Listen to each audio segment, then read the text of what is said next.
Hello प्यारे विद्यार्थियों, तो कैसे आप सब। मैं उम्मीद करता हूँ आप सब बहुत अच्छे होंगे और मस्त होंगे, एकदम बहुत बढ़िया से अपना तैयारी कर रहे होंगे। तो आइए विद्यार्थियों, आप सभी विद्यार्थियों को मेरा प्यार भरा नमस्कार। आप सब के लिए आज मैं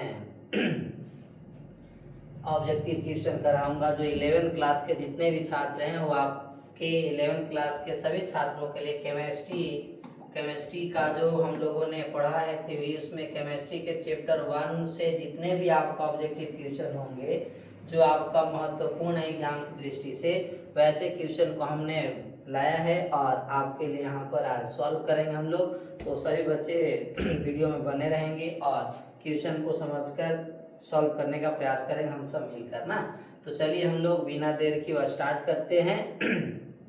और यहाँ पे इससे में हम लोग केवल ऑब्जेक्टिव क्वेश्चन देखेंगे ना। कौन सा ऑब्जेक्टिव? एमसीक्यू देखेंगे हम लोग, एमसीक्यू ना, मल्टीपल चॉइस क्वेश्चन। वो भी आपका केवल एक चैप्टर का, जो चैप्टर का नाम है आप देख सकते हैं यहाँ पर, रसायन विज्ञान की कुछ मूल अवधारणाएं। ये आपका चैप्टर 1 है और इसी चैप्टर से हम लोग ऑब्जेक्टिव क्वेश्चन करने वाले हैं।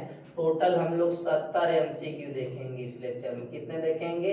70 एमसीक्यू देखेंगे ना। ये चीज तो सभी विद्यार्थी बने रहेंगे। आइए हम लोग बिना देर के क्वेश्चन को स्टार्ट करते हैं। देखते हैं आपका सबसे फर्स्ट क्वेश्चन आपका। अब देखिए क्वेश्चन आपका आ गया स्क्रीन पे। आपका क्वेश्चन कह रहा है बाबू कि द्रव्य की अविनाशिता नियम का दूसरा नाम है ना।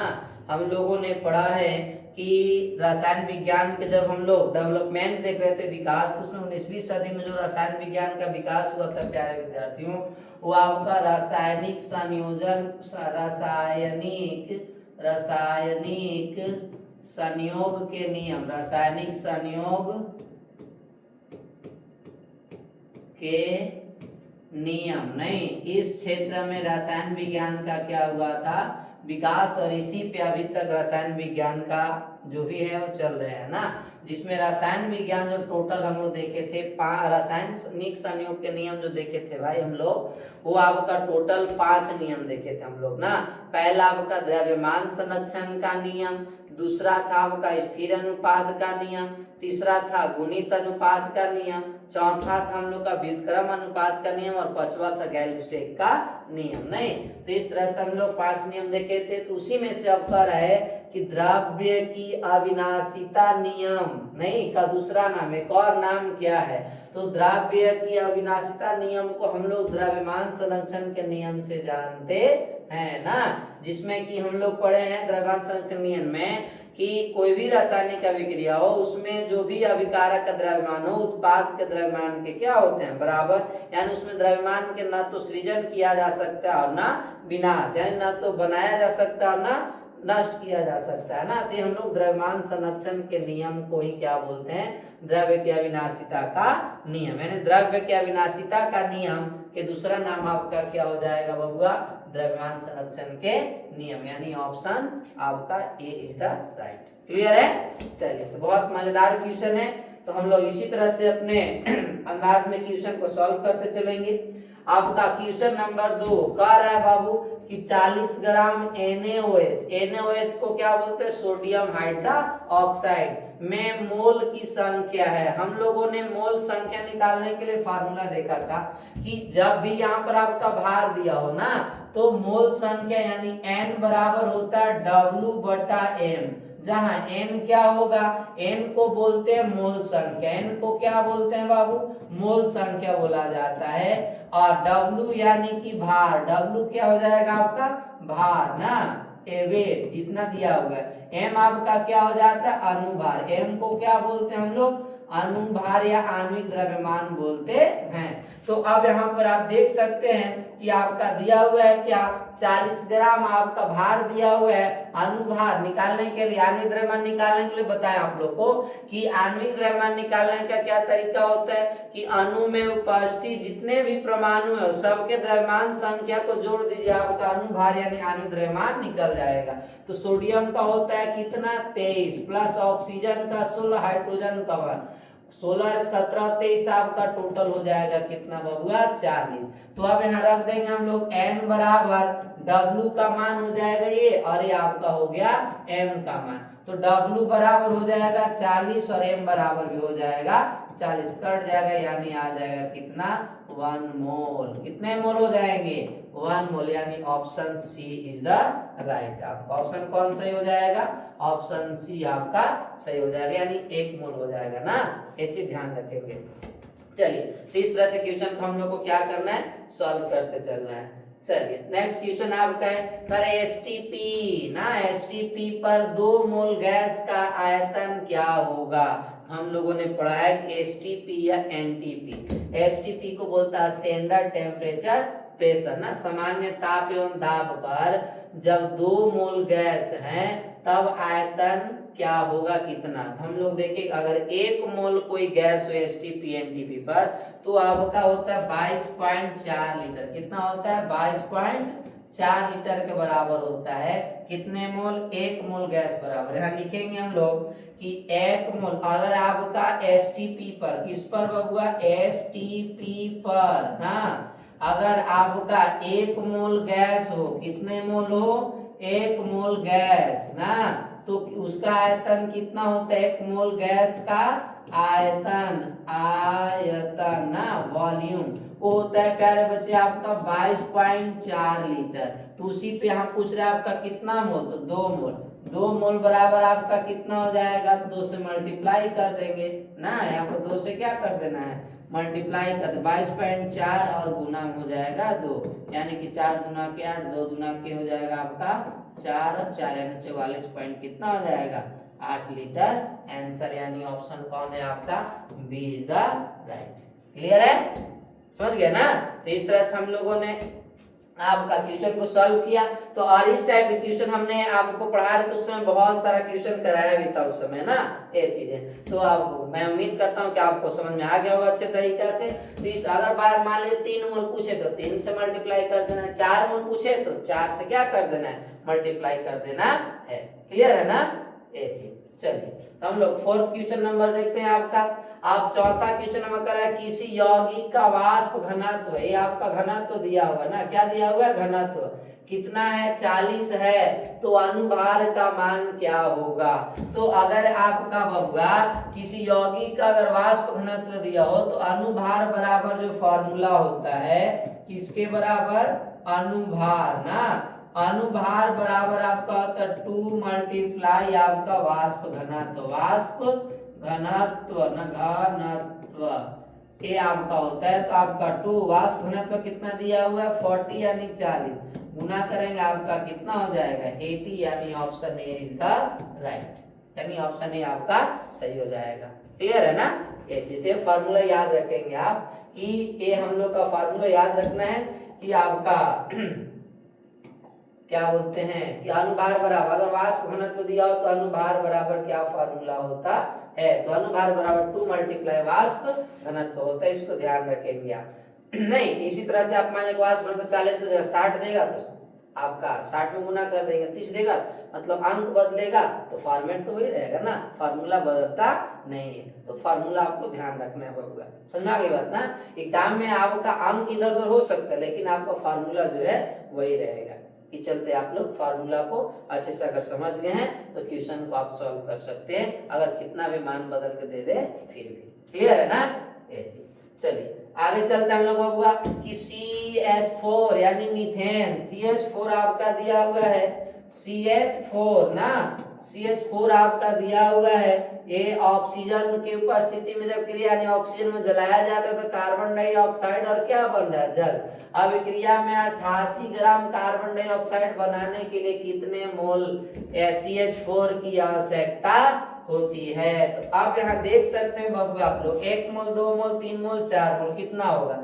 हम लोग को क्या करना देखना है यहाँ पर कि CH4 मीथेन ऑक्सीजन से क्रिया कर रहा है यानी जल ऑक्सीजन में जलाया जा रहा है तो बन रहा है कार्बन डाइऑक्साइड प्लस में आपका क्या बन रहा है जल। तो अब हम लोग से पूछ रहा है कि 88 ग्राम बनाने में, कितना बनाने में 88 ग्राम, तो सबसे पहले हम लोग को देख लेना है कितने मोल की आवश्यकता होगा। तो पहले देख लेंगे कि यहाँ पर कितना आपका दिया हुआ है ना, तो अभी आपका कितना मोल है 1 मोल, कितने मोल 1 मोल। तब इसमें कितने बने हैं आपका, तो इसमें बने हैं कार्बन का 12 आपका 12 प्लस आपका ऑक्सीजन का 16 दूना हो जाएगा कितना 32, यानी जोड़ेंगे तो आपका आ जाएगा 44। कितना आ जाएगा 44। यदि 1 मोल, कितने मोल, 1 मोल आपका मीथेन हो तो कितने ग्राम बनता है आपका 44 ग्राम। कितने ग्राम 44। और अगर कह रहा है कि अब 88 ग्राम, तो इसमें 88 यानी कि 2 से क्या किया हुआ है, मल्टीप्लाई किया हुआ। 2 से क्या किया हुआ बबुआ, 44 का दूना कितना हो जाएगा आपका 88 ग्राम। तो 88 ग्राम बनाने के 1 मोल में 44 ग्राम, तो 88 ग्राम बनाने के लिए यानी कि इसमें कितना से 2 से आपका सिंपल से यहाँ पर है 2 से, यानी 44 में 2 से भागा ये मल्टीप्लाई करेंगे तो कितना आ जाएगा आपका 88। उसी प्रकार यहाँ मोल में भी हम लोग कितना से गुना कर देंगे 2 से, तो आपका आ जाएगा कितना मोल होगा 2 मोल। यानी आप अतः कह सकते हैं कि 88 ग्राम कार्बन डाइऑक्साइड बनाने के लिए 2 मोल CH4 की आवश्यकता होगी। यानी ऑप्शन नंबर आपका बी सही हो जाएगा। ऑप्शन कौन सही हो जाएगा, बी सही हो जाएगा। देखिए ना कितना आसान क्वेश्चन है, बहुत सिंपल सा क्वेश्चन आपका कराए। तो इसको आपको ध्यान रखना है नहीं कि अगर इसी प्रकार अगर आपसे पूछता कि यहाँ पर और अगर दिया हुआ रहता तो पहले हम देख लेंगे कि 1 मोल में कितना बन रहा है, उसके अनुसार से फिर क्या करते जाएंगे, मल्टीप्लाई करते जाएंगे। क्लियर है ना। चलिए नेक्स्ट में हम लोग देखते हैं क्वेश्चन आपका करे किसी यौगिक को विभिन्न विधि द्वारा बनाने पर भी उसके तत्वों का अनुपात यानी रेशियो सदैव एक जैसा यानी स्थिर रहता है, यह कथन किस नियम का है। हमने आपको जब रासायनिक संयोग का नियम पढ़ा रखा तो उसमें बताया था कि अगर आप किसी भी यौगिक को कोई भी विधि से, कोई भी माध्यम से, किसी भी स्रोत से प्राप्त कीजिए तो उसमें बबुआ तत्वों के जो परमाणुओं का अनुपात होता है वो सदैव स्थिर निश्चित होता है, कभी बदलता नहीं है ना। वो आपका अनुपात जो होता है तत्वों का वो नहीं बदलता है ना। जैसे कहने का मतलब है कि आप H2O ले लीजिए, इसका अगर परमाणु का अनुपात निकालेंगे हाइड्रोजन और ऑक्सीजन का तो कितना हो जाएगा 2:1 हो जाएगा। अगर आप इसी प्रकार H2O के अगर द्रव्यमानों का अनुपात निकालेंगे तो हाइड्रोजन का 2 और ऑक्सीजन का 16, ये आपका 8 गुना 16 यानी 1 अनुपात कितना हो जाएगा 8। अब ये अनुपात सदैव क्या होते हैं बबुआ, स्थिर यानी निश्चित। चाहे आप जल को किसी भी स्रोत से प्राप्त कीजिए, इनके अनुपात बदलने वाले नहीं है। और इस बात को किस नियम में बताया गया था, किस नियम के अनुसार होता है, तो ये आपका स्थिर अनुपात अर्थात निश्चित अनुपात के नियम के अकॉर्डिंग होता है। तो इसमें आपका स्थिर अनुपात कौन सा है, सी ऑप्शन, यानी सी ऑप्शन आपका हो जाएगा सही। क्लियर है ना। तो इसको ध्यान रखो, कोई भी यौगिक को, जल ही नहीं, कार्बन डाइऑक्साइड भी कहे न ले आप, H2SO4 कोई भी आप यौगिक ले ले, उनमें जो परमाणुओं का अनुपात होता है वो आपका निश्चित होता है, बदलता नहीं है। कौन से नियम के अनुसार, स्थिर अनुपात के नियम के अनुसार। समझा गई बात ना, ये चीज ध्यान रखें। चलिए तो आगे चलते हम लोग। आगे 0.1 मोल N2CO3 यानी सोडियम कार्बोनेट में अणुओं की संख्याएं हैं। अब बबुआ हम लोग जानते हैं कि कोई भी अगर आपका अणु हो, परमाणु हो, आयन हो, अगर वो 1 मोल हो तो आपका संख्या में एवोगैड्रो संख्या के बराबर होता है, यानी 6.022 गुने 10 के पावर 23 के बराबर। यानी अगर 1 मोल क्या कहा जाए, 1 मोल Na2CO3 बराबर कितने अणु होंगे, 6.022 गुने 10 के पावर 23 अणु होंगे बबुआ। नहीं, अब वही पूछ रहा हम लोग से कितना मोल, 0.1 मोल। कितना मोल, 0.1 मोल में आपका कितना हो जाएगा। तो जब 1 मोल का पता है तो इसमें मल्टीप्लाई कर देंगे हम लोग, 0 यहाँ पर मल्टीप्लाई करेंगे 6.022 गुने 10 के पावर 23 और मल्टीप्लाई 0 पॉइंट हो जाएगा 1, गुना कर देंगे 2 2 0 और आपका 6 आ जाएगा। पॉइंट आपका क्या हो जाएगा यहाँ पर 0 और आपका आ जाएगा 6। 0.3 और एक आपका 4 अंक के बाद हो जाएगा, इधर में आपका पॉइंट गुना में 10 के पावर क्या हो जाएगा 23। अगर इसको एक अंक इधर लाएंगे तो 6.022 गुने 10 के पावर आपके 0 कम हो जाएगा, यानी कितना हो जाएगा 22 अणु, यही आपका हो जाएगा आंसर। यानी कि 0.1 मोल Na2CO3 में कितने अणु की संख्या हो जाएगा, तो 6.022 गुना 10 के पावर 22। एक आपका 0 कम हो जाएगा क्योंकि मल्टीप्लाई करेंगे ना, 10 से मल्टीप्लाई कर दी तो 6 आपका बाहर आ गया, यानी 6.022 गुना 10 के पावर 22 कितने अणु की संख्या होगा, कितने मोल में 0.1 मोल में ना। यानी ऑप्शन आपका कौन सा हो जाएगा, 23 से 22, यानी कि आपका ऑप्शन नंबर कौन सा हो जाएगा, सी हो जाएगा। क्लियर है ना ये चीज। तो इस तरह से हम लोग क्वेश्चन को क्या कर सकते हैं, सॉल्व कर सकते। इस प्रकार के क्वेश्चन अगर आपका है, इसमें अंक बदल सकता है होगा ना, लेकिन फॉर्मेट नहीं बदलेगा। तो हमको फॉर्मेट आपका पकड़ कर रखना है, कैसे बनाना हम लोग को ना, और ऑब्जेक्टिव क्वेश्चन को कम समय में बनाने की कोशिश करना है, ये आपका प्रैक्टिस होना चाहिए अच्छा ना ये चीज। तो आप मतलब कम समय में, जितना कम समय बनाएंगे उतना आपके लिए अच्छा होगा। चलिए तो आगे हम लोग देखते हैं, आपका नेक्स्ट क्वेश्चन क्या है, 8वां नंबर ना, P4 के 1 मोल में परमाणुओं की संख्या निकालना है ना, 1 मोल में ना, वहां पर क्या है आपका P4 है ना, फास्फोरस अकेला नहीं है, तो इसको भी क्या करें उसी प्रकार निकालेंगे हम लोग।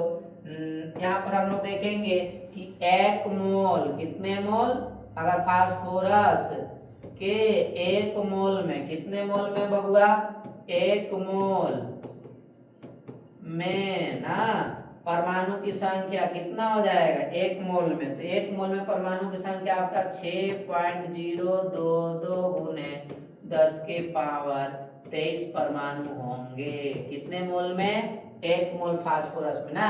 लेकिन हम लोग को P4 के लिए पूछ रहा था, P4 के कितने मोल 1 मोल ना में, तो हम लोग यानी फास्फोरस 4 होगा तो इसमें 4 से मल्टीप्लाई कर देना है, तो हो जाएगा आपका 6.022 गुने 10 के पावर 23 गुना में 4 गुना में आपका हो जाएगा 1 नहीं, यानी 1 मोल में आपका उतना, तो आपका P4 सिंगल P का ना, तो अब यहाँ पर आपका क्या चाहिए P4, यानी कि कितने फास्फोरस के 4 होगा, तो 4 से मल्टीप्लाई कर देंगे तो आपका आ जाएगा 4 गुना के 8 और 4 गुना के 8, फिर 0.6 चौका 24 मल्टीप्लाई हो जाएगा 10 के पावर कितना 23।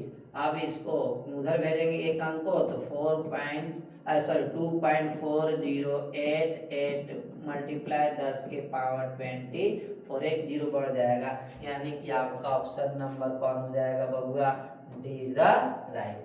क्लियर है ना, तो डी ऑप्शन आपका कुछ हो जाएगा, सही हो जाएगा। नहीं कि अगर P4 के 1 मोल में परमाणु की संख्या कितना होगा, तो आपका 2.4088 गुने आपका 10 के पावर कितना हो जाएगा 34, इतने परमाणु की संख्या होंगे ना, ये आपका परमाणु होंगे, ये आपका क्या हो जाएंगे परमाणु। क्लियर है, चलिए तो इस तरह से क्वेश्चन को हम लोग सॉल्व करेंगे। आगे फिर आपका है कैल्शियम कार्बोनेट के 100 ग्राम के दहन में कितने ग्राम कैल्शियम ऑक्साइड की आवश्यकता होगी। तो अब यहाँ पर हमको लोग को रिएक्शन लिखने आना चाहिए, रिएक्शन आ जाए लिखने तो हम लोग आराम से कर सकते हैं। जैसे बाबू मान लो कैल्शियम कार्बोनेट है, नहीं, अब इसको हम लोग उष्मा देंगे तो ये टूटेगा आपका किसमें कैल्शियम ऑक्साइड प्लस आपका किसमें कार्बन डाइऑक्साइड में टूटता है ना। तो अब देखेंगे कितने 100 ग्राम, तो इसको देखेंगे कितना कैल्शियम का होता है आपका कैल्शियम का 40 प्लस कार्बन का 12 प्लस ऑक्सीजन का हो गया 16 या एक ऑक्सीजन का द्रव्यमान संख्या 16 3 16 कितना हो गया 48, इसको जोड़ेंगे तो आपका निकल कर आएगा टोटल 8 2 10 0 हासिल 4 और 1 5 4 9 और 1 कितना हो गया 10, यानी 100 हो गया ना। तो 100 ग्राम के लिए तब इसका भी निकाल लीजिए कितना होगा कैल्शियम का 40 प्लस में आपका हो जाएगा 16, यानी कि 56, कितना आ जाएगा 56 ग्राम। तो आप कह सकते हैं कि अगर कैल्शियम कार्बोनेट के 100 ग्राम के दहन से कितने ग्राम 100 ग्राम के दहन से कितने ग्राम कैल्शियम ऑक्साइड होगा, तो 56 ग्राम बन रहा है। कितने ग्राम प्राप्त हो रहा है हम लोग को, 56 ग्राम। यानी कि ऑप्शन आपका कौन सा ही हो जाएगा, A option is the right. Clear है ना भगवान। तो इस तरह से हम लोग क्वेश्चन को क्या किए, आपका रिएक्शन लिख करके और इसका हम लोग निकाल लेंगे आणविक द्रव्यमान और देखेंगे कि आपका अगर 100 ग्राम है तो यहाँ पर कितना ग्राम बन रहा है, 56। यानी कि 56 ग्राम हम लोग को क्या होगा, प्राप्त होगा। कब, जब 100 ग्राम आपका होगा कैल्शियम कार्बोनेट तब। क्लियर है ना ये चीज। चलिए अब आगे चलते हैं हम लोग 10वां नंबर में। एक यौगिक के लिए मूलानुपाती सूत्र आपका दिया हुआ है CH2O है। यदि अनुभार आपका 60 है तो अनुसूत्र क्या होगा। अब यहाँ भी आपको फार्मूला यूज करना है। जैसे कि हम लोग जानते हैं कि मूलानुपाती सूत्र से क्या निकालना है कि अनुसूत्र, तो अनुसूत्र बराबर फार्मूला क्या होता है बउआ, अनुसूत्र बराबर होता है, हम लोग जानते हैं n इंटू में मूलानुपाती सूत्र। क्या होता है प्यारे बच्चे, मूलानुपाती सूत्र क्या होता है, मूलानुपाती सूत्र होता है ना, मूलानुपाती सूत्र होता है। लेकिन हम लोग को n का मान क्या नहीं दिया होगा ना प्यारे, तो n का मान नहीं दिया हो तो हम लोग क्या कर लेंगे, निकाल लेंगे यहाँ से। सर n बराबर होता है क्या, अनुभार। क्या होता है, अनुभार होता है। अब अनुभार और बटा में मूलानुपाती सूत्र भार होता है, मूलानुपाती सूत्र भार ना, मूलानुपाती सूत्र भार होता है जो हम लोग नहीं, अनुभार हम लोग को दिया हुआ कितना है बबुआ 60 बटा, अब मूलानुपाती सूत्र भार हम लोग निकाल लेंगे यहाँ से उसी तरीका से। यहाँ हो जाएगा कार्बन का 12 प्लस ऑक्सीजन और हाइड्रोजन का 2 प्लस ऑक्सीजन का 16, यानी 16 2 18 12 20, अरे सॉरी 16 2 18 12 आपका हो जाएगा कितना 30, तो यानी कि यहाँ पर हो जाएगा 30 और 30 गुना हो जाएगा 60, यानी n बराबर आपका कितना आ गया 2। अब यहाँ पर रख लेंगे हम लोग 2 इंटू मूलानुपाती सूत्र क्या है CH2O, यही ना है। अब इसमें 2 से मल्टीप्लाई करेंगे तो हो जाएगा C2H, 2 दूना के 4 प्लस में हो जाएगा वो 2, यानी कि आप देख सकते हैं कहीं ऑप्शन है C3C6A O3, तो नहीं होगा आपका, ये भी नहीं होगा, यानी C2H4O2, यानी ऑप्शन सी आपका सही हो जाएगा। नहीं तो अनुभार हम लोग अनुसूत्र इस तरह से निकाल सकते हैं, यानी कि ए आपका किसका फार्मूला है, तो CH3COOH, किसको बोलते हैं हम लोग, मेथेनोइक अम्ल। क्या बोलते हैं प्यारे, मेथेनोइक अम्ल, नोइक अम्ल बोलते हैं, मेथेनोइक अम्ल बोलते हैं ना, याद रखेंगे इस तरह से। सॉरी एथेनोइक अम्ल, सॉरी एथेनोइक अम्ल, 2 कार्बन है ना इसलिए एथेनोइक अम्ल, एथेनोइक अम्ल बोलते हैं ना ये चीज। इस तरह से हम लोग आपका सॉल्व करने पर कौन सा ऑप्शन आपका सी सही हो जाएगा। क्लियर है ना, चलिए आगे चलते हम लोग नेक्स्ट क्वेश्चन देखते हैं। कैंसर के उपचार में किस औषधि यानी किस मेडिसिन किस दवा का प्रयोग किया जाता है, तो आप याद रखें कैंसर में सिप्लेटिन और टैक्सोल दोनों का उपयोग किया जाता है, यानी ऑप्शन सी आपका सही हो जाएगा। दोनों ना, तो ये दोनों या दोनों का उपयोग किया जाता है, यानी ऑप्शन सी सही हो जाएगा। क्लियर है, चलिए कैंसर के उपचार में, किसके उपचार में, कैंसर, ये याद है। कैंसर क्या है तो आप बायो में पढ़ेंगे कैंसर के बारे में, आपका 12th क्लास का बायो एक चैप्टर है मानव स्वास्थ्य एवं रोग, उसी चैप्टर में आपको पढ़ना है ना कैंसर। ऐसे हम संक्षिप्त बताया कैंसर क्या है, तो कोशिका का अनियमित विभाजन जो होता है उसी को हम लोग क्या बोलते हैं कैंसर। कोशिका अनियमित विभाजित कर हो जाता है ना, तो उसी को बोलते हैं कैंसर कहा जाता है। क्लियर है, चलिए आगे आपका है एड्स ना। एड्स एक प्रकार का क्या है आपका सिंड्रोम है, बीमारी रोग है, जो आपका कौन सी वायरस होता है, HIV से होता है, HIV से होने वाला है ना। तो इसके इलाज के लिए रोकथाम में किस औषधि का प्रयोग किया जाता है। अब यहाँ समझना है आपको, एड्स जब अगर किसी व्यक्ति को हो जाता है तो उसे जड़ से खत्म नहीं किया जा सकता है एड्स का ना। अभी उसकी उस तरह से इलाज नहीं है कि एड्स अगर हो जाने पर किसी को क्या किया जा सकता है, मतलब रोग सदा के लिए ठीक किया जा सके, ऐसा नहीं है, लेकिन उसे रोका जा सकता है। उसे क्या किया जा सकता है, रोका जा सकता है, कुछ उसको कम किया जा सकता है दवा के माध्यम से। वो कौन सी दवा है? एजिडोथाइमेडिन ना, याद रखिए एजिडोथाइमिन, जिसको AZT बोलते हैं शॉर्ट में, यानी ऑप्शन सी आपका सही हो जाएगा ना। ये ध्यान रखेंगे कि एड्स के रोकथाम के लिए, एड्स को रोकने के लिए किसका उपयोग किया जाता है? AZT एजिडोथाइमेडिन का उपयोग किया जाता है। चलिए आगे चलते हम लोग। आगे जब कोई पदार्थ निश्चित अनुपात के अंतर्गत संयोग करती है उसे हम लोग क्या करते हैं? जस्ट बताया आप लोग, निश्चित अनुपात के अकॉर्डिंग अगर संयोग करते तो उसको स्थिर अनुपात का नियम बोला जाता है, जो एक प्रकार का क्या है? रासायनिक संयोग के नियम है। तो ऑप्शन आपका इसमें स्थिर अनुपात का नियम है ही नहीं, तो यानी कि आपका हो जाएगा ऑप्शन कौन? सी आपका, सॉरी ए आपका सही हो जाएगा। रासायनिक संयोग का नियम है ना, और वो कौन सा नियम है? स्थिर अनुपात के नियम। नहीं, जो रासायनिक संयोग के नियम के प्रकार है आपका 5 तरह का बताया ना हम लोग को, उसी में आपका तो यहाँ पर नहीं है, इसलिए हम लोग मारेंगे कौन? ऑप्शन ए, रासायनिक संयोग के नियम। चलिए ऑप्शन आपका है द्रव्यमान संरक्षण के नियम का प्रतिपादन कब हुआ था?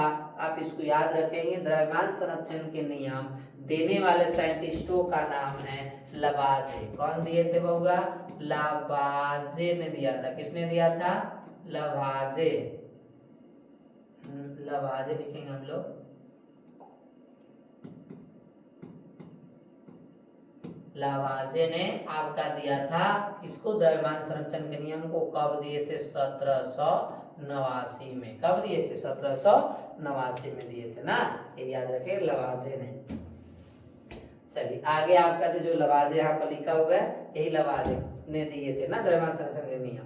तो किसी रासायनिक अभिक्रिया के फलस्वरूप न तो परमाणु का निर्माण किया जा सकता है और न ही नष्ट किया जा सकता है। किनका कथन है? ये बात किसने कहा था कि परमाणु को नहीं, अभिक्रिया का फल जो परमाणु को न तो निर्माण कर सकते और न उसको नष्ट कर सकते। ये किनका कथन है? ये कथन आपका याद रखना, ये कथन है डाल्टन का। किनका कथन है?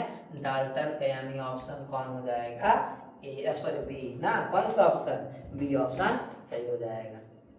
समझ गए ना, याद रखेंगे। चलिए आगे आपका है कि द्रव्यमान संरक्षण नियम का प्रतिपादन किसने किया था? तो लवाजे ने। जस्ट बताया हमने आपको, किसने किया था? लवाजे ने। आगे आपका गैलुसेक के गैसीय आयतन का नियम का प्रतिपादन कब हुआ था? तो आप याद रखेंगे 1808 में। कब हुआ था? 1808 में गैलुसेक के गैसीय आयतन का नियम। नहीं, ये ध्यान रखें, जो गैलुसेक नामक वैज्ञानिकों ने आपका किया था 1808 में, यानी ऑप्शन ए आपका सही हो जाएगा।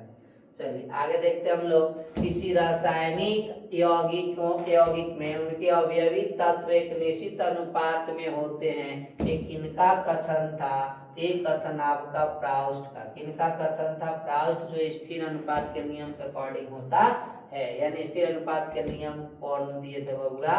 प्राउस्ट ने। और इन्होंने बताया था किसी रासायनिक यौगिक में उनके अवयवी तत्व, मतलब जिन तत्वों से यौगिक बनता है, उन तत्व जो होते हैं एक निश्चित अनुपात में होते हैं, उनकी जो आपका अनुपात होता है सदैव निश्चित होता है।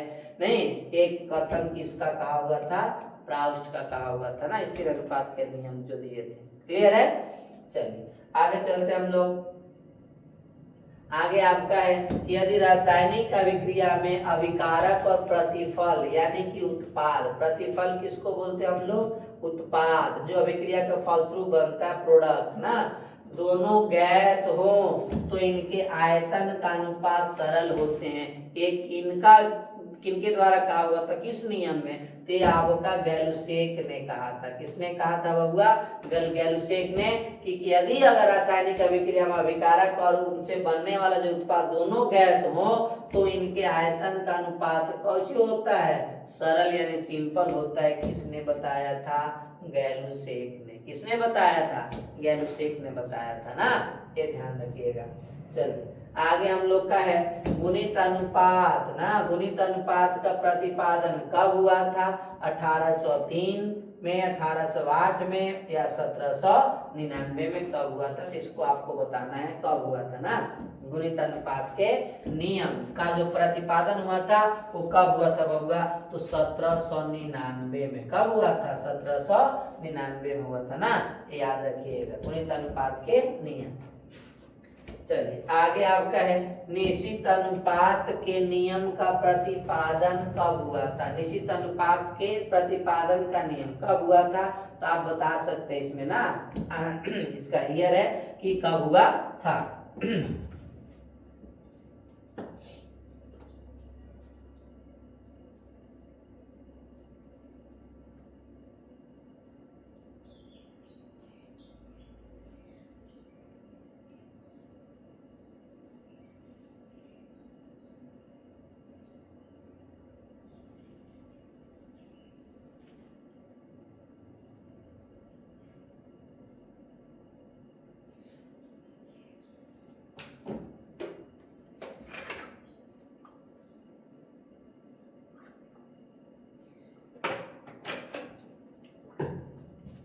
चलिए तो अब यहाँ पर आपका गुणित निश्चित अनुपात के नियम का प्रतिपादन कब हुआ था, आप देख कौन कौन बच्चा बता सकता है। गुणित अनुपात के सॉरी यहाँ पर आपका 1799 नहीं, गुणित अनुपात का नियम जो हुआ था बबुआ, गुणित अनुपात का नियम का प्रतिपादन आपका हुआ था 1803 में हुआ था ना। 1799 में आपका निश्चित अनुपात का हुआ था, याद रखिएगा, निश्चित अनुपात का हुआ था ना।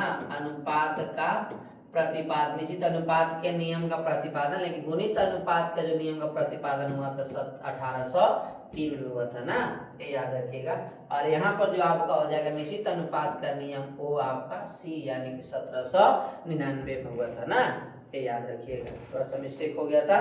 चलिए आगे हम लोग का नेक्स्ट क्वेश्चन है गुणित अनुपात का नियम का प्रतिपादन किसने किया था, तो गुणित अनुपात के नियम का प्रतिपादन करने वाला वैज्ञानिक कौन है, इसमें तो आप बता सकते हैं, वो आपका लभाजे है, गैलुसेक है, डाल्टन है, इनमें से कोई नहीं। कौन है, अब इनमें से आपको बताना है। हमने इसमें से बताया भी आपको कुछ साइंटिस्टों का नाम, आप इसमें बता सकते हैं गुणित अनुपात का नियम कौन दिया था। आपके पास 10 सेकेंड का समय है।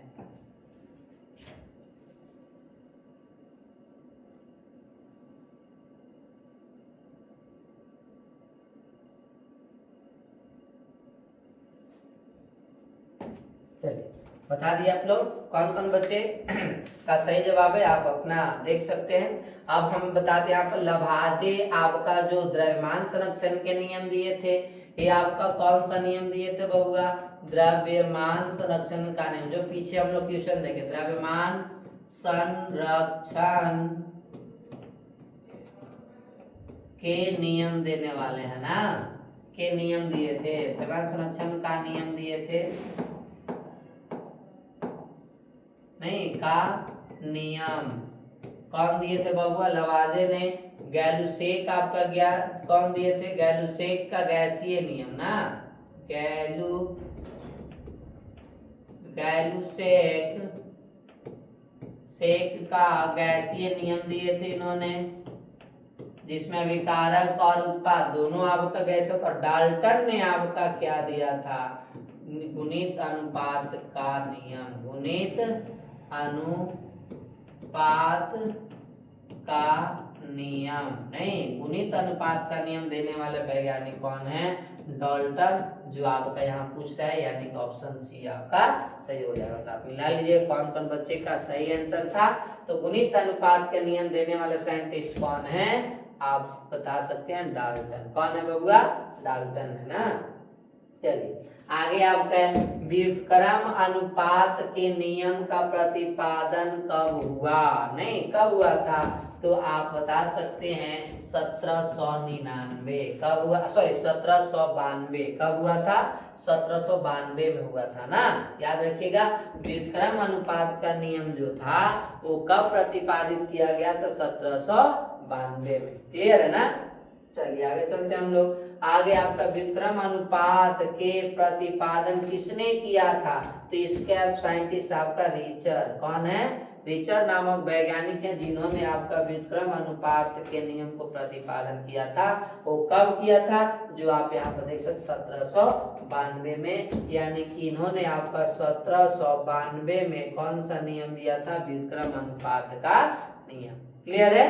चलिए आगे चलते हैं हम लोग। आगे डाल्टन ने अपना परमाणु सिद्धांत कब दिया था? डाल्टन ने के जो परमाणु सिद्धांत हम लोगों ने पढ़ा था, और उस परमाणु सिद्धांत में डाल्टन ने बताए थे कि परमाणु अविभाज्य कण है, परमाणु को छोटे कण विभाजित नहीं किया जा सकता है। और बोले थे कि आपका जितने भी यौगिक हैं वो सबसे जो छोटे कण से बने उसी कण को हम लोग क्या बोलते हैं? परमाणु कहते हैं। नहीं, इस तरह से आपका डाल्टन ने अपना परमाणु सिद्धांत दिया था।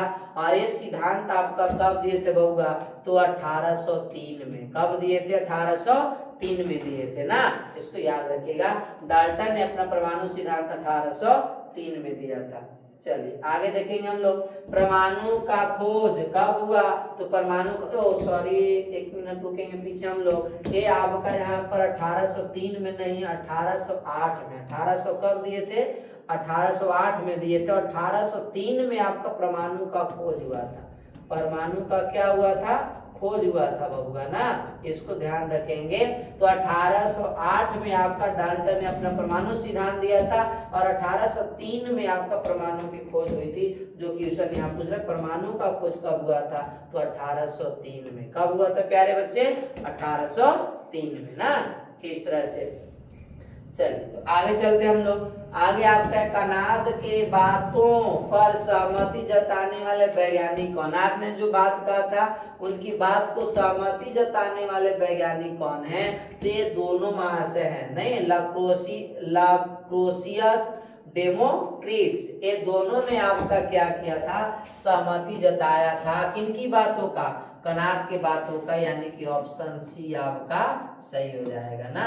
ऑप्शन सी आपका क्या हो जाएगा? सही हो जाएगा। इसको ध्यान रखेंगे कि कनाद के बाद की जो सहमति देने वाले हैं दो साइंटिस्ट हैं, एक का नाम है लाक्रोसियस और एक का नाम है डेमोक्रिट्स ना, याद रखेंगे। आगे आपका है परमाणु का आविष्कारक किन्हें माना जाता है? तो परमाणु का आविष्कारक डाल्टन को माना जाता है। किन्हें माना जाता है? डाल्टन को माना जाता है ना। चलिए आगे आपका है रसायन शास्त्र यानी रसायन विज्ञान केमिस्ट्री का जनक ना किसे कहा जाता है? तो फादर्स ऑफ केमिस्ट्री हम लोग लभाजे को बोलते हैं। किनको बोलते हैं बबुआ? लभाजे को। लभाजे क्या है? फादर्स ऑफ केमिस्ट्री ना। ये ठीक। तो आपसे पूछे रसायन शास्त्र यानी रसायन विज्ञान का जनक किसे कहा जाता है? तो लभाजे को कहा जाता है ना। चलिए आगे चलते हम लोग। एनटीपी यानी नॉर्मल टेम्परेचर प्रेशर पर गैसों के समान आयतन में अणुओं की संख्या क्या होती है? समान होती है। वो आपका किसके बराबर? एवोगैड्रो संख्या के बराबर। जो आपका एवोगैड्रो का क्या चीज है? नियम, यानी कि option B is the right. Clear है कि कोई भी अगर गैस हो एनटीपी पर, उसके आयतन जो होते हैं, नहीं समान आयतन में अणुओं की संख्या क्या होती है? समान होती है। किसके, कौन से नियम के अनुसार होता है? आपका एवोगैड्रो का नियम के अनुसार होता है। समझा गई बात ना। तो इस तरह से हम लोग क्या कर सकते हैं? क्वेश्चन को सॉल्व कर सकते हैं। क्लियर है? चलिए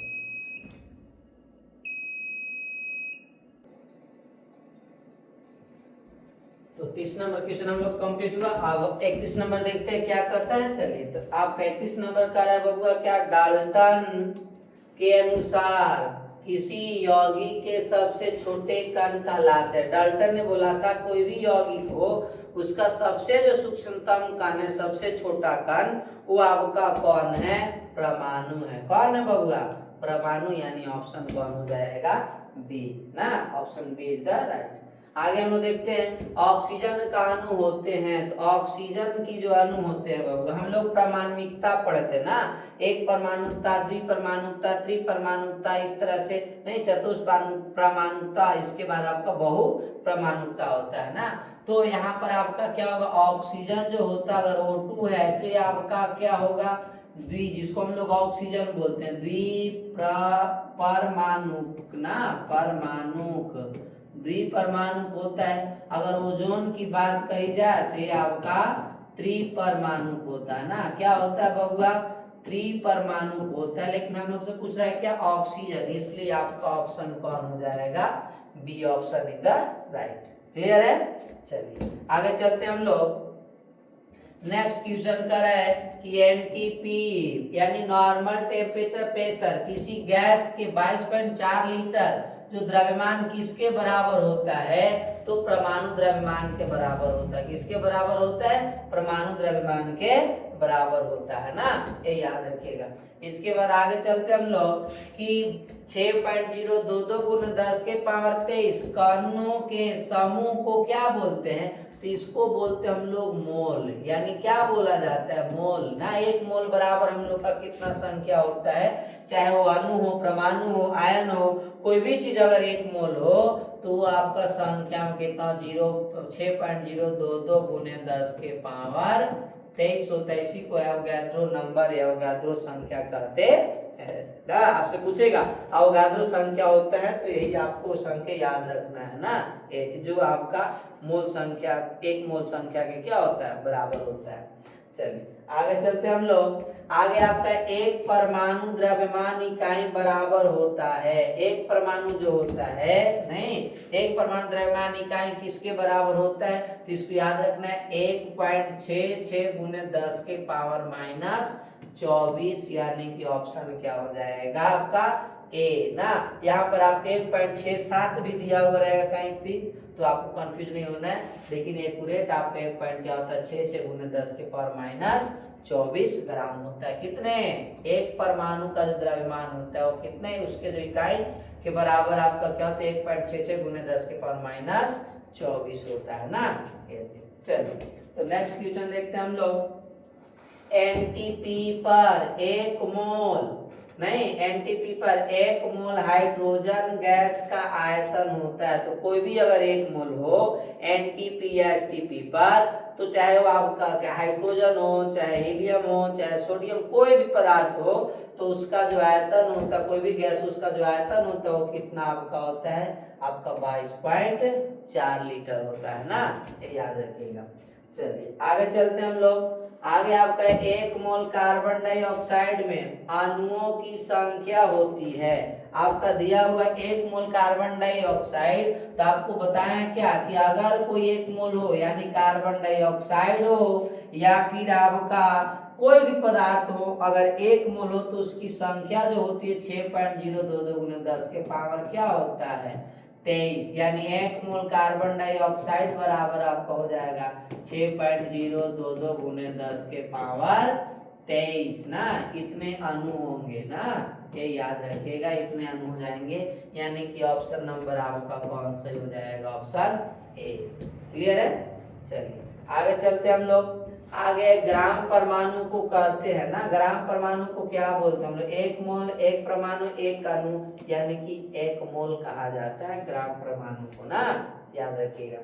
आगे है ग्राम अणु कहलाते हैं, तो ग्राम अणु भी हो तो भी आपका क्या कहलाता है, एक मोल कहलाता है, यानी कि ऑप्शन कौन हो जाएगा, ए। ग्राम आयन की बात करें तो भी आपका क्या हो जाएगा, एक मोल। इसके बाद आगे आपका कार्बन 12 6 के 12 ग्राम में उपस्थित परमाणुओं की संख्या कहलाती है। तो 12 ग्राम में आपका क्या दिया हुआ है, उपस्थित परमाणु की संख्या, तो इसको आप यानी कि एक मोल के बराबर 12 ग्राम कार्बन परमाणु संख्या 6, द्रव्यमान संख्या कितना है 12, तो 12 ग्राम कार्बन जो होता है वो कितने बराबर, एक मोल के बराबर होता है। और एक मोल कार्बन परमाणु की संख्या कितना हो जाएगा, आपको बताए 1.66 गुने 10 के पावर कितना हो जाएगा 23, यानी कि ऑप्शन क्या हो जाएगा, ए। क्लियर है ना, ए ऑप्शन आपका सही हो जाएगा। चलिए आगे चलते हम लोग। आगे 72 ग्राम जल, सॉरी 27 ग्राम जल में मोल संख्या होती है, 27 ग्राम जल। हम लोग को पता है कि अगर जल आपका कितना ग्राम हो, ये आपका 27 ग्राम दिया हुआ, कितना ग्राम दिया हुआ 27 ग्राम जल में मोल संख्या होती है। हम लोग जानते हैं n बराबर आपका होता है क्या, W बटा में m, तो आपका n बराबर W कितना दिया हुआ 27 बटा m, जल का कितना हो जाएगा आपका, जल का निकालेंगे तो आपका H2O यानी 18 होता है ना, 2 + 16 बराबर आपका अनुभार कितना हो जाएगा 18 हो जाएगा। अब इसको हल करेंगे तो आपका कितना आ जाएगा 3 × 9 = 27 और 2 × 9 = 18। n बराबर 3 बटा कितना हो जाएगा 2। इसको अगर डिवाइड करेंगे तो 2 × 2 और आपका 5 × 10 यानी n बराबर 1 पॉइंट कितना आ जाएगा बबुआ 5 मोल आपका क्या होगा मोल संख्या 27 ग्राम जल में 1.5 यानी कि ऑप्शन ए आपका सही हो जाएगा। ऑप्शन ए क्या हो जाएगा सही है ना 1.5 मोल। क्लियर है। चलिए आगे चलते हम लोग कि एनटीपी पर किस पर बबुआ एनटीपी पर किसी गैस के 22.4 लीटर में अणुओं की संख्या होती है। एन कोई भी गैस है 22.4 लीटर उसमें क्या बताना है अणु संख्या बताना है। तो अणु संख्या यानी 22.4 है जो आपका कितने मोल के बराबर हो गया 1 मोल और 1 मोल बराबर होता है 6.022 × 10 के पावर 23। ये तो आपका कितना बार यानी कि ऑप्शन ए आपका सही हो जाएगा। क्लियर है। चलिए आगे चलते हम लोग कि 30.110 × 10 के पावर 23 में मोलों की संख्या निकालना हम लोग को ना। तो अब इतना संख्या दिया हम लोग को क्या निकालना मोल संख्या। हम लोग को पता है बबुआ कि 6.022 × 10 के पावर क्या होता है 23 बराबर कितने मोल होते हैं 1 मोल। कितने मोल होता है 1 मोल। अब हम लोग को कितना दिया हुआ है 30.110 × 10 के पावर 23 बराबर कितना मोल होगा। तो इसको निकालने के लिए हम लोग 1 गुना में क्या करेंगे कि आपका 30.110 × 10 के पावर क्या हो जाएगा 23 बटा में 6.022 × 10 के पावर क्या हो जाएगा 23। अब इसको आप काट दीजिए तो क्या हो जाएगा ये तो 23 से 10 के पावर 23 से खत्म। इसको काटेंगे तो 6 × 5 = 30 22 × 5 = 110 यानी कि आपका हो जाएगा कितना 5 यानी कि आपका कितना मोल आ जाएगा बबुआ 5 मोल। कितना मोल आ जाएगा 5 मोल आ जाएगा ना। यानी कि ऑप्शन कौन हो जाएगा आपका बी द राइट। क्लियर है। चलिए तो इस तरह से क्वेश्चन को हम लोग क्या कर सकते हैं मजेदार तरीका से हल कर सकते हैं। आगे आपका है 5 मोल सोडियम में कणों की संख्या बताना है। सोडियम के कण की संख्या बताना सिंपल सा है बबुआ कि अगर 1 मोल हो आपका 5 मोल दिया हुआ है और सोडियम में क्या पूछ रहा है कणों की संख्या। तो फॉर्मूला में जानते हैं n बराबर होता है n0 बटा में Na। n0 क्या होता है परमाणु के लिए परमाणु संख्या अणु के लिए अणु संख्या। Na आपका क्या होता है एवोगैड्रो संख्या होता है ना। तो अब यहाँ पर आप रख सकते हैं मोल आपका दिया हुआ कितना 5 यहाँ 5 बराबर अणु संख्या निकालना हम लोग को और एवोगैड्रो संख्या जानते हैं 6.022 × 10 के पावर क्या होता है 23। तो आप इधर भागा में इधर आएगा तो कुछ हो जाएगा गुना में इधर भागा में इधर गुना में यानी n0 बराबर आपका हो जाएगा 6.022 × 10 के पावर 23 और आपका गुना हो जाएगा 5 गुना करेंगे 5 दूना को हो जाएगा 10 के 0 5 दूना का 10 और क्या हो जाएगा 11 हो जाएगा ना। इसके बाद आपका 6 × 5 क्या हो जाएगा 30 और गुना में 10 के पावर क्या हो जाएगा 23 यानी 30 है आपका कहीं पर 30.11 × 10 के पावर 23 यानी ऑप्शन कौन हो जाएगा बी। कितना आपका कणों की संख्या होगा यानी सोडियम परमाणु की संख्या ना। कितने मोल में 5 मोल सोडियम में कितने मोल पूछ रहे हैं यहाँ से 5 मोल पूछ रहा है ना। तो 5 मोल सोडियम में परमाणु की संख्या कितना होगा 30.110 × 10 के पावर 23 जो ऑप्शन आपका कौन सा है बी ना ए। चलिए आगे आपका है कि किसी यौगिक में उपस्थित परमाणु के द्रव्यमान का योग कहलाती है।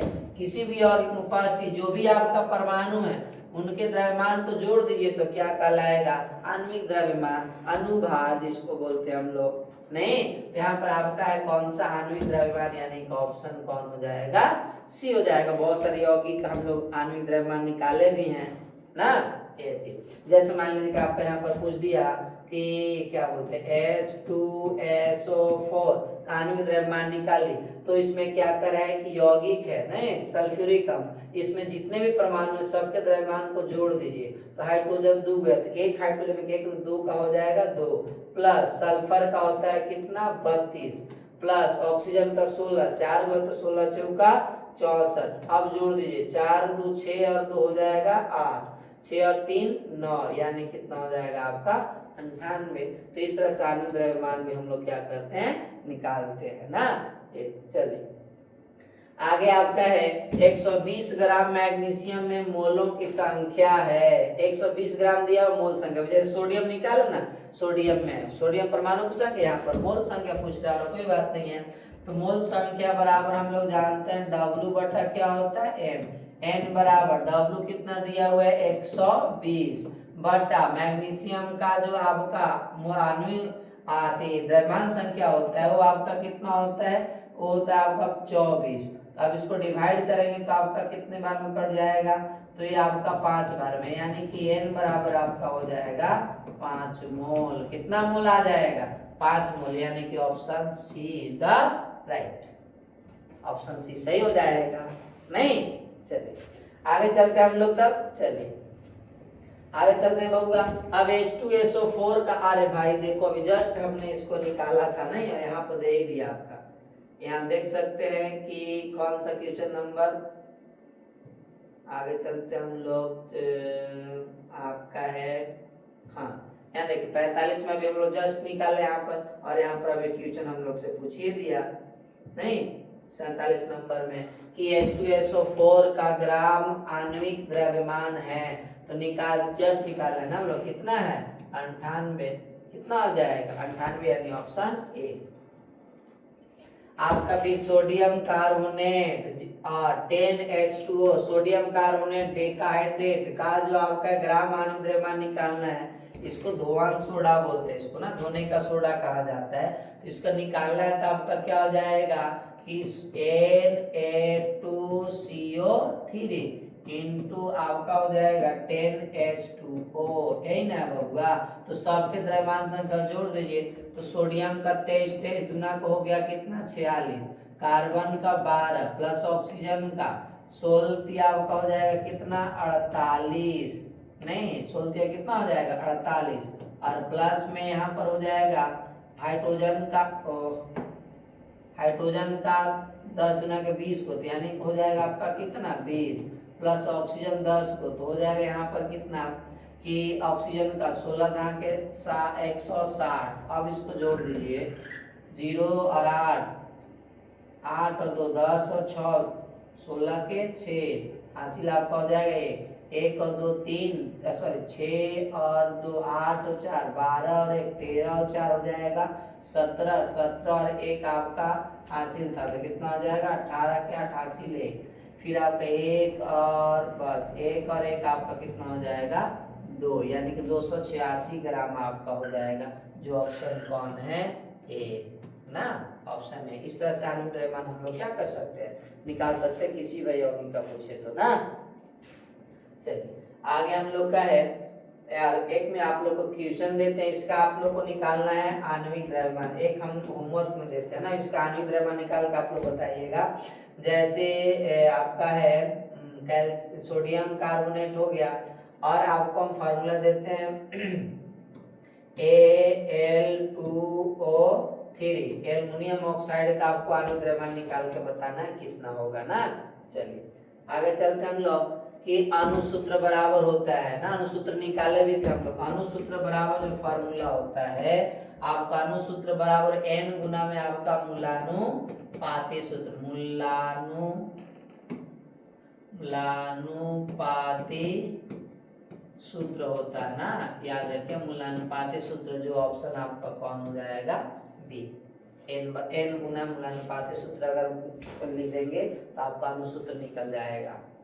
चलिए आगे आपका है H2O में O की प्रतिशत मात्रा, तो हमने बताया आपको कि किसी भी यौगिक में किसी भी तत्व का अगर प्रतिशत निकालना हो, प्रतिशत मात्रा, तो उसके लिए आपका फार्मूला होता है क्या प्यारे बच्चे, उसके लिए फार्मूला होता है कि आपका जैसे किसी का भी निकालना हो, मान लीजिए H2O में हम लोग को निकालना है, तो आपका यहाँ पर जो आपका प्रतिशत मात्रा जो होगा, नहीं तत्वों का क्या निकालना है, प्रतिशत मात्रा, इसके लिए फार्मूला होगा आपका जो तत्व है ना, जो तत्व, तो तत्व का निकालना हम लोग को क्या चीज, द्रव्यमान, क्या लिखना है यहाँ पर, द्रव्यमान संख्या लिखना है आपका। इसके बाद हम लोग यौगिक का, किसका होगा, यौगिक, जो यौगिक का निकालेंगे, यौगिक का आणविक द्रव्यमान, क्या निकालेंगे बबुआ, आणविक द्रव्यमान ना, आणविक द्रव्यमान, और प्रतिशत में पूछ रहा है इसलिए 100 से क्या कर देंगे, मल्टीप्लाई।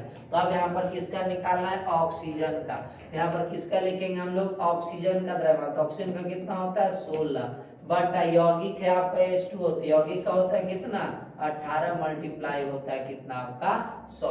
अब इसको आप हल करेंगे, हल करने के बाद आपका आएगा जितना, यानी कि इसको टोटल हल करेंगे तो ये आपका आ जाएगा 89%, यानी कि ऑप्शन कौन हो जाएगा, ए ना। इस तरह से निकाल सकते हैं। अगर इसी में हाइड्रोजन का पूछता तो यहाँ पर आपका तत्व द्रव्यमान में क्या करता है, हाइड्रोजन का द्रव्यमान, और यहाँ पर आपका यौगिक का द्रव्यमान कितना 18, तो 18, और प्रतिशत में बताना है इसलिए हम लोग यहाँ पर क्या चीज लिखे हैं, 100 से मल्टीप्लाई कर दिए, समझ गया ना। चलिए आगे देखते हैं बाबू हम लोग, आगे किसी तत्व का वह सूक्ष्म कण, मतलब छोटा कण जो रासायनिक अभिक्रिया में भाग लेता है किंतु मुक्त अवस्था में, स्वतंत्र अवस्था में नहीं रह सकता है, वो आपका कौन है, परमाणु, कौन है, परमाणु है। क्लियर है। चलिए आगे आपका है कि दो या दो से अधिक पदार्थ के समांगी मिश्रण को कहते हैं, नहीं तो दो या दो से अधिक पदार्थों के समांगी मिश्रण को क्या बोला जाता है, विलयन, यानी कि ऑप्शन ए आपका सही हो जाएगा।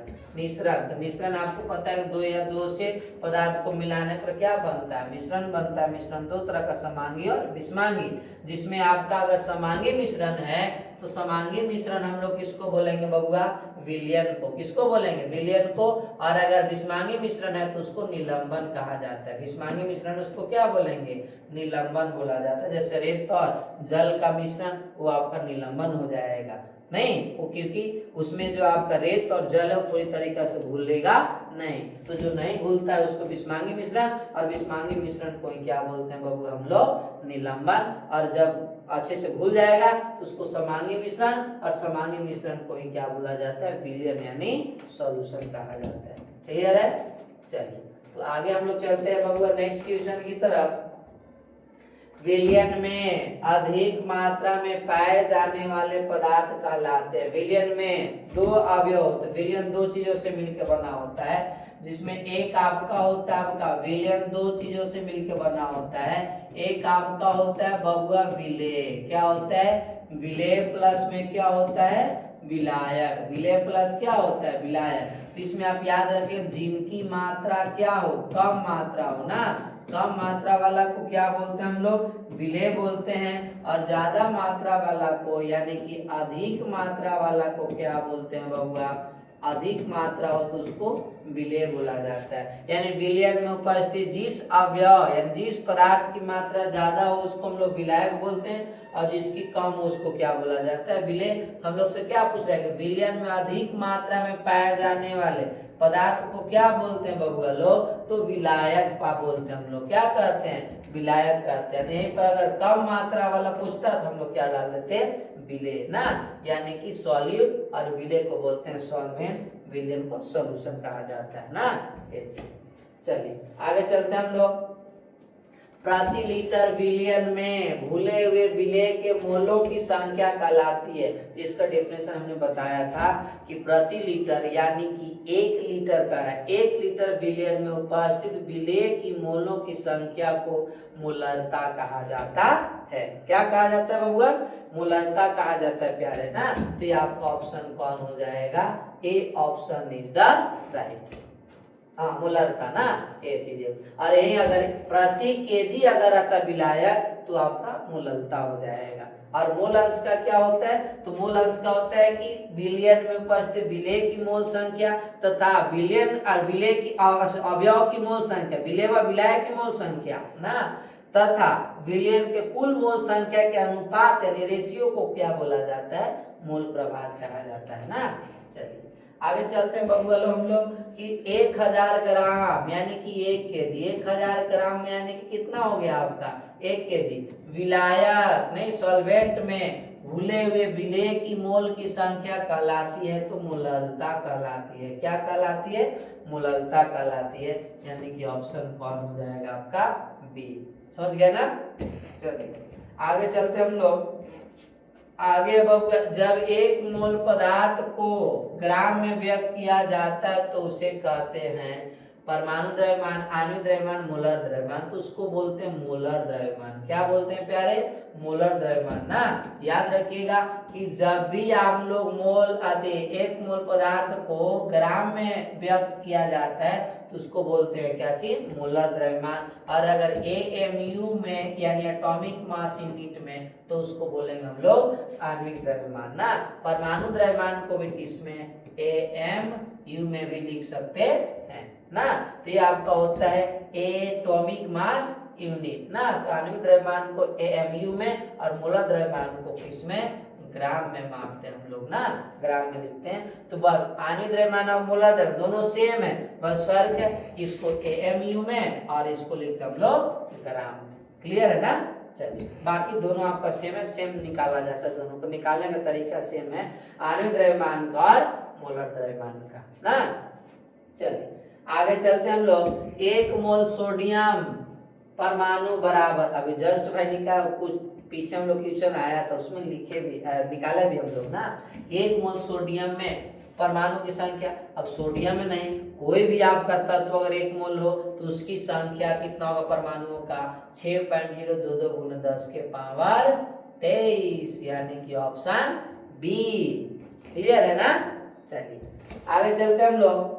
आगे आपका 1 मोल सोडियम कार्बोनेट में अणु की संख्या, अरे भाई कोई भी 1 मोल हो तो 6.022 × 10⁻, क्या होगा?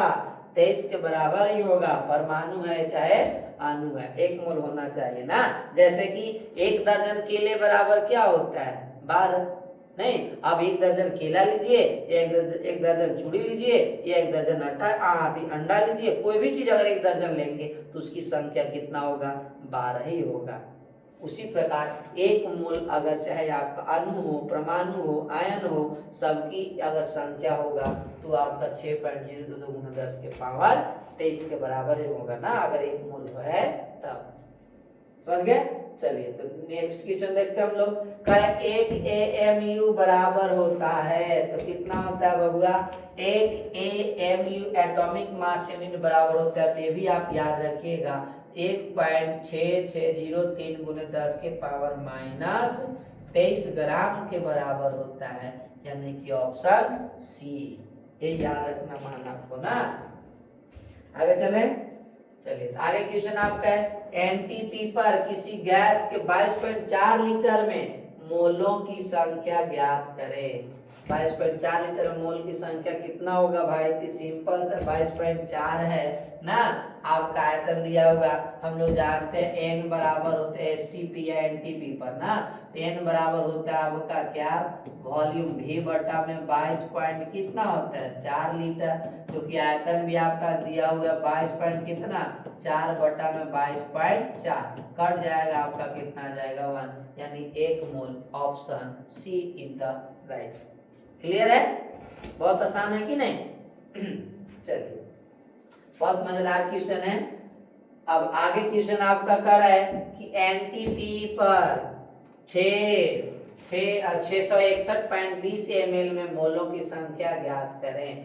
इसमें मोल संख्या जब आप निकालेंगे, नहीं मोल की संख्या ज्ञात करें, इतना आपका दिया हुआ ml में, हम लोगों ने अभी जस्ट निकाला है n बराबर V बटा में आपका हो जाएगा 22.4 लीटर, और ये आपका ml में दिया हुआ, तो इसको बदल देंगे किसमें हम लोग? इसे बदलेंगे हम लोग लीटर में। तो लीटर में बदलने के लिए आपका 661.20 ml लीटर में बदलेंगे तो आपका हो जाएगा 661.20 बटा में 1000 ना, कितना लीटर? इसको हल करेंगे तो आपका 61 है ना, तो आपका 0.661 और 2 नहीं कितना लीटर हो जाएगा। तो अब n बराबर इसको लिखे 0.6612 बट्टा में 22 पॉइंट कितना 4। अब इसको डिवाइड करेंगे तो आपका निकल कर आएगा 0.029। इसको काटेंगे तो आपका 0 पॉइंट कितना आ जाएगा 029 ना, इतना मोल आपका हो जाएगा आंसर, यानी कि option A is the right. Clear है। तो इस तरह से हम लोग सॉल्व कर सकते हैं।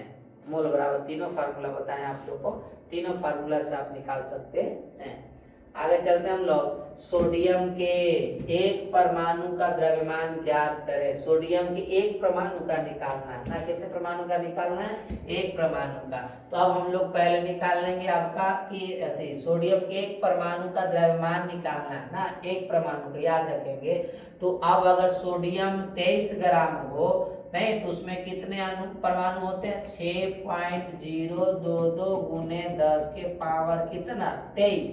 अगर आपका परमाणु है किसका नहीं सोडियम परमाणु, सोडियम परमाणु, तब इनकी जो द्रव्यमान होगा बबुआ वो कितना होता है 23 ग्राम। कितना ग्राम होता है 23 होता है। तो अब हम लोग से एक का पूछा है, कितने एक सोडियम परमाणु का, एक सोडियम परमाणु का द्रव्यमान पूछा है ना। तो एक सोडियम परमाणु का हो जाएगा कितना 23 बटा 6.022 गुने 10 के पावर कितना हो जाएगा 23, 10 के पावर 23 हो जाएगा। जितना आएगा वो आपका हो जाएगा आंसर। आप हल कर लीजिएगा। तो हल करेंगे तो आपका क्या होगा 10 के पावर ऊपर यानी माइनस में, और इसे डिवाइड करेंगे तो आपका हो जाएगा 6 चौका 24 यानी 6 3 18 यानी कि ऑप्शन क्या आपका हो जाएगा कौन सा ए ऑप्शन सही हो जाएगा ना। ये चीज ध्यान रखिएगा। चलिए तो आपका एक सोडियम का पूछ रहा है तो आपका कितना हो जाएगा 3.8 गुने 10 के पावर माइनस 23। चलिए आगे चलते हैं हम लोग। आपका आगे का है सोडियम हाइड्रोक्साइड के एक अणु का द्रव्यमान ज्ञात करना। सोडियम हाइड्रोक्साइड के कितने अणु का निकालना है एक अणु का। तो सबसे पहले हम लोग क्या करेंगे कि अगर यहाँ पर 40 क्या बोलते हैं कि आपका सोडियम हाइड्रोक्साइड इसका अनुभार आपका कितना होता है 40, कितना होता है 40।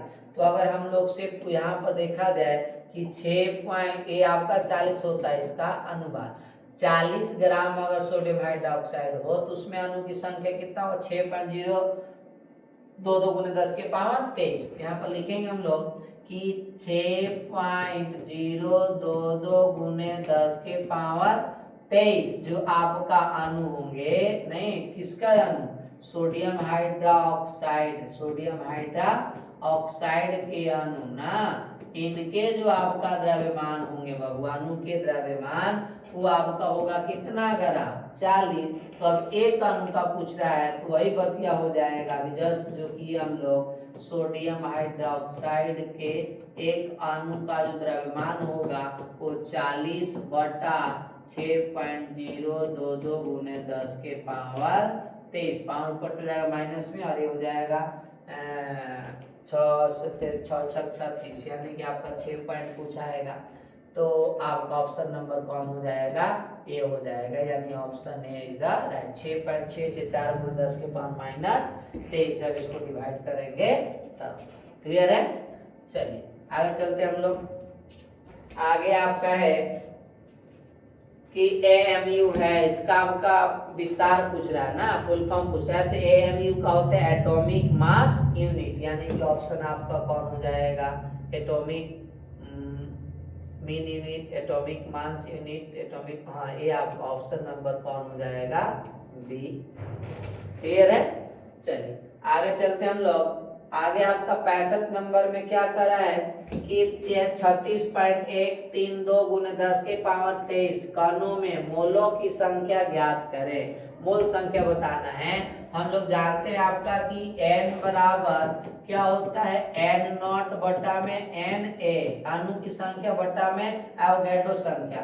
n बराबर अणु की संख्या कितना दिया हुआ प्यारे 36.132 गुने 10 के पावर कितना है 23 बटा हम लोग जानते हैं कि एवोगैड्रो संख्या जो होता है 6.022 गुने 10 के पावर 23। अब प्यारे बच्चे यहाँ पर क्या करेंगे, इसको यहाँ से कट जाएगा। अब इसको काटेंगे तो आपका के बार में 6 छक 36, यानी कि आपका 6 बार में कट जाएगा। n बराबर हो जाएगा कितना मोल, 6 मोल हो जाएगा। कितना मोल हो जाएगा, 6 मोल। ऑप्शन है कोई, ऑप्शन बी, यानी कि ऑप्शन बी सही हो जाएगा। क्लियर है। चलिए आगे चलते हम लोग। आगे आपका एनटीपी पर कितना दिया हुआ है ना, 44,800 ml NH3 यानी अमोनिया में मोल की संख्या ज्ञात करें। मोल संख्या बताना हम लोग को। ml में दिया हुआ है, सबसे पहले इसको हम लोग लीटर में बदलेंगे ना, आयतन को किस में बदलेंगे हम लोग, आयतन को बदलेंगे बाबू पहले लीटर में ना, यानी V बराबर आपका है 44,800 ml। इसको लीटर में बदलेंगे तो आपका हो जाएगा 44,800 बट्टा हो जाएगा आपका 1000 नहीं लीटर। तब इसको डिवाइड करेंगे तो 2 जीरो तो खत्म हो गया भाई। अब करेंगे तो 44 पॉइंट कितना आ जाएगा, 8 लीटर। अब हम लोग n बराबर जानते हैं, v बट्टा क्या होता है 22.4 लीटर। अब n बराबर v के मान कितना आ गया प्यारे भगवान, 44 पॉइंट कितना 8 बट्टा में आपका 22 पॉइंट क्या आ जाएगा 4। काट देंगे आपका 22 दूना के 44, यानी कि n बराबर कितना आ जाएगा प्यारे बच्चे, n बराबर आ जाएगा आपका 2 मोल। n बराबर कितना हो जाएगा 2 मोल, यानी कि ऑप्शन कौन हो जाएगा, बी। नहीं, कौन सा ऑप्शन हो जाएगा प्यारे बच्चे, बी आपका हो जाएगा, यानी 2 मोल। क्लियर है ना। चलिए आगे चले हम लोग।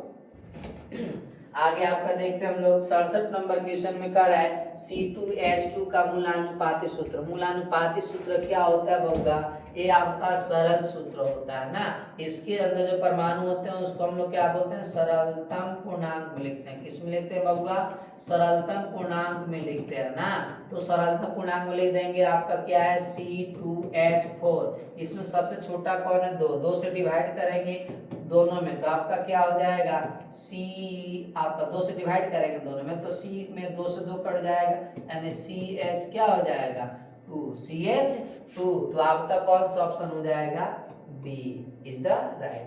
याद रखेंगे मूलानुपाती सूत्र को सरलतम पूर्णांक में लिखा जाता है, उसमें जिस परमाणु की संख्या कम है उस संख्या को उठाना और उससे सभी में क्या कर देना, डिवाइड कर देना है। तो इसमें 2 है सबसे कम, तो 2 से डिवाइड करेंगे, इसमें भी इसमें भी 2 से 2 कट जाएगा, 2 दूना के 4 ना, यानी कि C और H क्या हो जाएगा 2 हो जाएगा। यही आपका हो जाएगा मूलानुपाती सूत्र हो जाएगा। क्लियर है ना। चलिए तो ऑप्शन आपका कौन हो जाएगा, बी हो जाएगा। अब आपका है आप बबुआ कि 1000 ग्राम विलायक में घुले हुए विलेय के मोलों की संख्या, अरे क्वेश्चन पीछे भी आया था, यानी ऑप्शन कौन हो जाएगा, बी मोललता ना। 1000 ग्राम का है, यहाँ पर 1 kg भी बोलेगा ना, ये ध्यान रखिए 1 kg बराबर 1000 ग्राम होता है। आगे हम लोग का है आपका ppm। ppm का फुल फॉर्म में भी विलेय की क्या है, सांद्रता है ना। ppm के रूप में वहां पर, तो ppm का फुल फॉर्म होता है पार्ट्स पर मिलियन, सॉरी यहाँ पर n लिखा हुआ है, तो ppm होगा ना, ppm पार्ट्स पर मिलियन, यानी ऑप्शन सी हो जाएगा सही। और जितने भी बिलियन से रिलेटेड आपको बताए उसको आप ध्यान रखिए कि 12th क्लास में एक चैप्टर है आपका सॉल्यूशन बिलियन, उसमें आपका बहुत हेल्प होगा ना। सेम आपका क्वेश्चन इसी टाइप का पूछेगा आपका उस चैप्टर को 12th में, सुना गई बात ना। तो चलते इसको जरूर याद रखिएगा।